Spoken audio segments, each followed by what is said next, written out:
I married a man who had a daughter, but Marcus and I disagreed about how his daughter should be educated. Our relationship became strained. Even my bond with his daughter suffered. Then something unexpected happened. Both my husband and his daughter started ignoring me. They wouldn't respond to my greetings or talk to me. Even when they did speak, they excluded me. Despite my efforts to mend things, nothing helped. Feeling hopeless, I overheard a hurtful conversation between them. I couldn't bear being ignored like this forever, so I made the tough decision to leave home. Later, something unbelievable happened involving my husband and his daughter. My name is Mary, and I'm 30 years old. I work at an ID company. I've been married to Marcus for 2 years. He's 9 years older than me. We met through a friend and hit it off because of Marcus's kind and caring personality. My daughter Anna is 14 years old. The three of us live together in a condo. Anna isn't my biological daughter. She's Marcus's daughter from his previous marriage. Marcus and his ex-wife divorced when Anna was young because they were both busy with work. After the divorce, Marcus's ex-wife gave up custody of Anna and disappeared. Before Marcus and I got married, he told me about his divorce and that he had a child. I was hesitant to get involved because of this, but I decided to meet Anna anyway. Anna appeared to be a modern girl, dressed in stylish clothes, and was very cute. "Nice to meet you. I'm Anna. Thank you for always taking care of Dad." Anna greeted me cheerfully, sensing my nervousness. Nice to meet you too. I'm Mary," I replied. "Likewise. I'm grateful to Marcus," Anna continued. "Oh my gosh, don't be so nervous. I wanted to chat with you too, Anna," I said, trying to relax. Anna didn't seem to mind Marcus and me dating. In fact, she seemed somewhat happy about it. Being without a mom has always made me feel lonely. I know Dad's been doing his best for me, but Mary seems really nice and we get along well. So I'd be happy if you became my mom, Anna said. When I heard that, I felt a strong desire to be her mother. Eventually, Marcus proposed to me and I accepted. Initially, my parents were unsure about my marrying someone with a child. It's natural for parents to have concerns when their daughter is entering into a family where she's not the biological parent of the child. However, I worked hard to persuade them. "I really want to build a family with Marcus and Anna, so I put in a lot of effort," I explained. My sincere feelings must have reached my parents because they eventually gave their approval for the marriage. That's how I ended up marrying Marcus against the odds. In the beginning of our marriage, things went smoothly. Anna even started calling me Mom, and Marcus was kind to me. But over time, things began to change. After dinner, Anna didn't bother to clean her plate and just relaxed on the living room sofa. Meanwhile, Marcus sat next to her, watching TV and drinking alcohol. "Anna, please clean up your plate after eating," I reminded her. "I've told you this before, haven't I?" I thought I was stating a reasonable request, but Anna gave me a displeased look and stared at me seriously. "It's such a hassle. Can't you just do it, Mom?" "No, you need to clean up after yourself. You're in middle school now, so you should start taking responsibility. Don't lecture me about every little thing. You're so annoying." Just because I asked Anna to do the dishes, she started showing a rebellious attitude towards me. I got annoyed and ended up scolding her sternly. "What's with that attitude?" I argued with Anna, but Marcus took her side. "Hey, don't say mean things just because Anna is your stepdaughter. You should clean up after dinner yourself," Marcus said. "I'm not scolding her because she's my stepdaughter. I'm saying it for her own good." Anna and Marcus left all the household chores to me. They didn't volunteer to help, and though they'd pitch in if asked, they complained about it. Even though I said we're a family and should work together, Marcus said, "Housework is women's work." "You're being unfair to me even though I work too," Anna retorted. "When I'm busy and chores get neglected, they always complain that I'm slacking off." On top of everything, Marcus and I disagreed about Anna's education.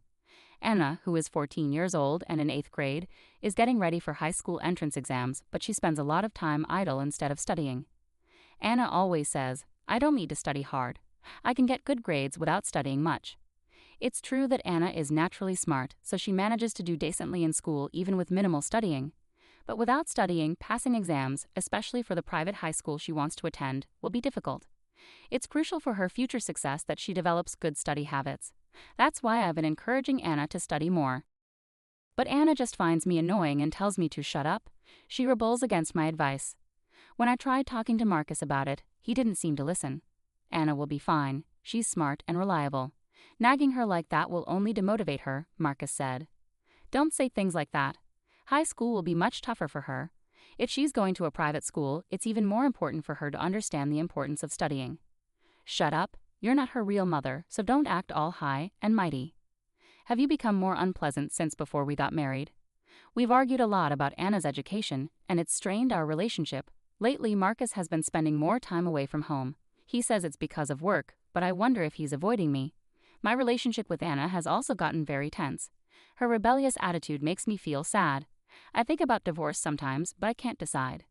I convinced my parents to support our marriage, so I worry they'll be disappointed if we divorce after just 2 years. Amidst these worries, something strange happened one morning. When I greeted Anna, something weird happened. "Anna, good morning. Breakfast is ready, so go ahead and eat." Anna didn't respond and just went to the kitchen. I was puzzled by her behavior. Did she not hear me? I wondered, but it seemed different. No matter how much I tried to talk to her after that, Anna ignored me. Even when I said, "Have a good day," as she left for school, or "Welcome back," when she came home, she acted as if I didn't exist at all. Confused and worried, I turned to Marcus as soon as he came home from work. "Hey Marcus, I need to talk to you about something concerning Anna." But to my surprise, Marcus didn't respond to me either. "Marcus? Wait, why aren't you answering me?" I tried desperately to talk to him even through dinner, but both Marcus and Anna stayed silent, retreating to their rooms without saying a word. From that point on, they completely ignored me. No matter how hard I tried to engage with them, they wouldn't acknowledge me. Even when I tried to join their conversations, they acted as though I wasn't there.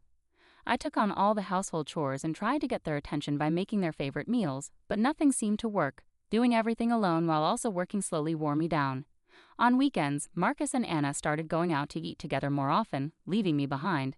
Despite us being a family, I felt completely excluded, and it hurt me deeply. How did things come to this? There had been tension lately, but being treated like this was unbearable. I couldn't understand why they had suddenly started ignoring me. Every attempt I made to talk to them was met with silence, and it felt like my heart was breaking. Then one day, a phone call left me astonished. When I came home from work, Marcus and Anna were chatting.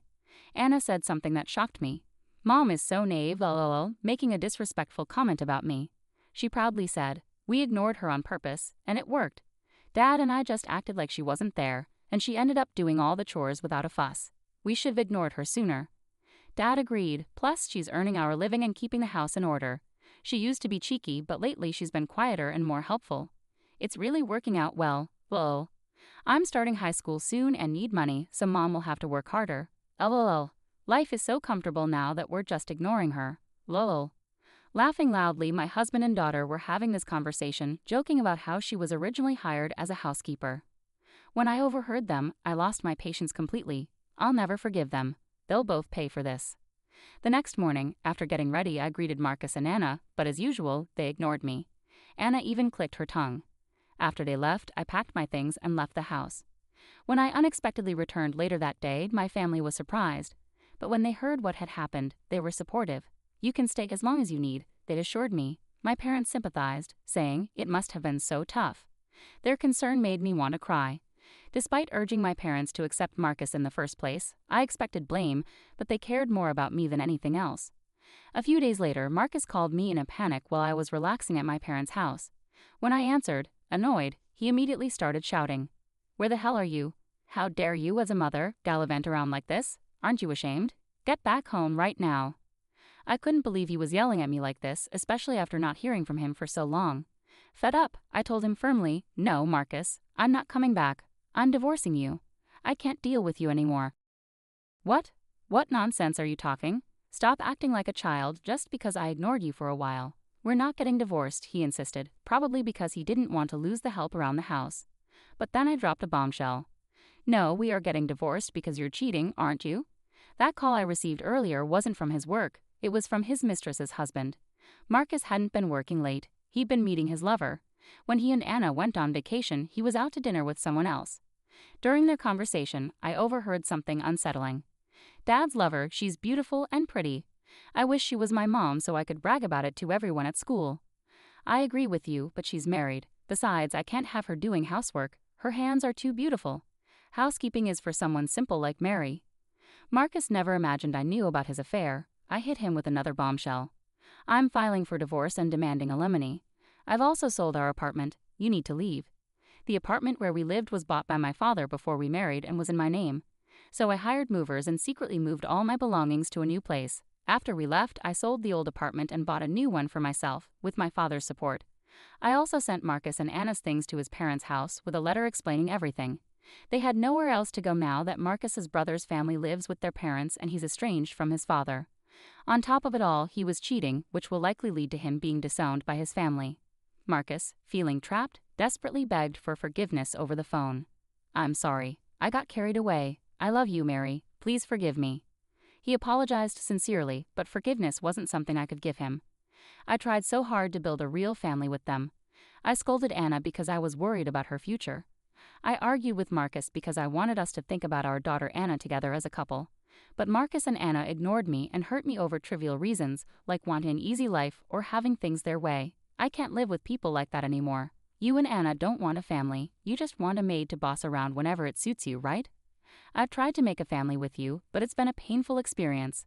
I can't stay with people like you forever. I'm not thinking like that. I'm truly sorry. Anna wants to apologize to her mom too. She's not a mean-spirited girl who mocks others. Didn't Anna say she wished she had a beautiful mom? Maybe she'd be happier with someone else besides me. Just stay away from me. With that, I hung up on Marcus. A few days later, the divorce with Marcus was finalized through a lawyer. I demanded compensation from both him and his lover. Apparently, the lover's husband also demanded compensation from them. Marcus used up his savings, but it wasn't enough, so he had to take out a loan to pay both of our compensations. Marcus and Anna got kicked out of their apartment and now live in a cheap, old one. Anna borrowed money from her parents to pay the damages and is now working at a relative's factory. Just when Mary thought it was all over, Marcus unexpectedly asked for reconciliation. "Hey, Mary, please give us another chance." "Why are you saying this now? We're already divorced. We're strangers. Don't contact me." "Don't say that. Anna is in trouble right now." Marcus explained that because of his debts, they couldn't afford Anna's tuition at the prestigious Pratt high school she dreamed of attending. Anna reluctantly enrolled in a public high school where she ended up being disliked and isolated by her classmates due to her difficult personality. Anna, feeling rejected by her classmates, has become withdrawn and spends her days taking out her frustrations on Marcus. On top of that, no one is doing the housework, and the apartment is getting dirtier and smelling bad. They might even get evicted soon. Marcus tearfully told his story, but I realized it was all his fault. "I won't get back together with you. Don't contact me again." I firmly refused to reconcile and blocked Marcus's number. Now I'm living peacefully at my parents' house and focusing on my work. After everything that happened with my family, I'm not thinking about marriage for a while. Right now, I just want to be